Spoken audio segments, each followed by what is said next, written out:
Hello friend, नमस्ते, प्रणाम। कैसे हैं आप लोग? उम्मीद करते हैं बहुत ज्यादा अच्छे होंगे। और मैं दिव्या स्वागत करती हूँ अपने यूट्यूब चैनल में आप सभी लोगों का। और आज आप लोग के बीच सुनाते हैं बहुत ही धमाकेदार गाली गीत पंडित जी के ऊपर। तो आप लोग एक बार सुन के जरूर बताइएगा कि आप लोग को ये गीत कैसा लगा। अगर अच्छा लगेगा तो ढेर सारा प्यार दुलार आशीर्वाद बनाए रखिएगा। और इस चैनल को आप लोग ज्यादा से ज्यादा सपोर्ट करिए। आप लोग से हाथ जोड़ के रिक्वेस्ट है। तो आइए सुनाते हैं ये प्यारा सा सॉन्ग, गाली गीत। धीरे धीरे पतरा पढ़िया ये पंडित मनवा कहाँ बड़ाइल बा। धीरे धीरे पतरा पढ़िया ये पंडित मनवा कहाँ जुराइल बा। धीरे धीरे पतरा पढ़िया ये पंडित मनवा कहाँ जुराइल बा।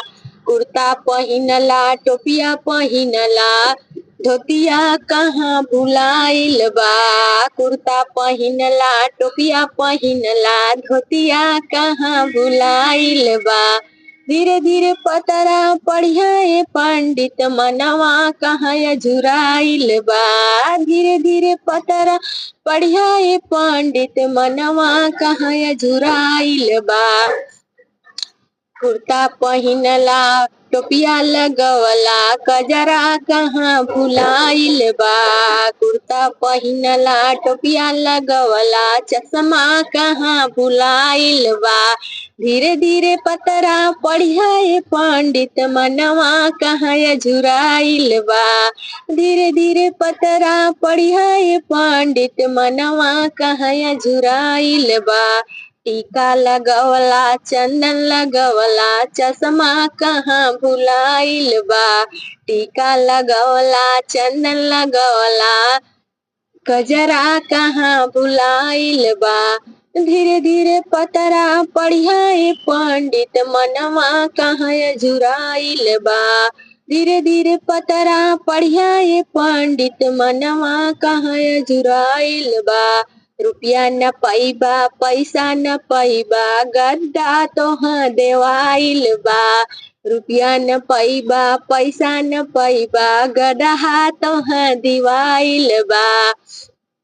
धीरे धीरे पतरा पढ़िया ये पंडित मनवा कहाँ झुराइल बा। धीरे धीरे पतरा पढ़िया ये पंडित मनवा कहाँ झुराइल बा। चैन पहिनला अंगूठी पहिनला चश्मा कहाँ भुलाइल बा। चैन पहिनला अंगूठी पहिनला जुतवा कहाँ भुलाइल बा। धीरे धीरे पतरा पढ़िया ये पंडित मनवा कहाँ झुराइल बा। धीरे धीरे पतरा पढ़िया ये पंडित मनवा कहाँ झुराइल बा। रुपया न पैबा पैसा न पैबा गदहा तोहाँ देवाइल बा। रुपया न पैबा पैसा न पैबा गदहा तोहाँ देवाइल बा। धीरे धीरे पतरा पढ़िया ये मन धीरे धीरे पतरा पढ़िया ये पंडित मनवा कहाँ घबराइल बा। धीरे धीरे पतरा पढ़ा ये पंडित मनवा काहे घबराइल बा। कुर्ता पहिनला धोतिया पहिनला चेनवा कहाँ भुलाइल बा। कुर्ता पहिनला पैंट पहिनला टोपिया कहाँ भुलाइल बा। कजरा लगवला बिंदिया लगवला रुपी अंगूठी कहाँ भुलाइल बा। कजरा लगवला बिंदिया लगवला ललिया कहाँ भुलाइल बा। कजरा लगवला बिंदिया लगवला ललिया कहाँ भुलाइल बा।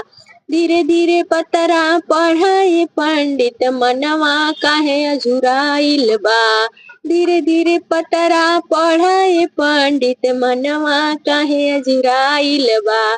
पैसो न मिली रुपयो न मिली गदहा तो के देवाइल बा। पैसो न मिली रुपयो न मिली गदहा तो के देवाइल बा। धीरे धीरे पतरा पढ़ा ये पंडित मनवा काहे घबराइल बा। धीरे धीरे पतरा पढ़ा ये पंडित मनवा काहे घबराइल बा। अंगूठी पहिनला सिकड़ी पहिनला चेनवा काहे भुलाइल बा।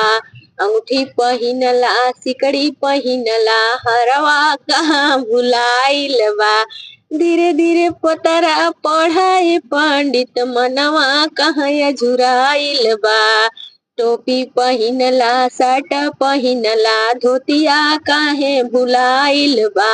टोपी पहिनला शर्ट पहिनला धोतिया कैसे भुलाइल बा।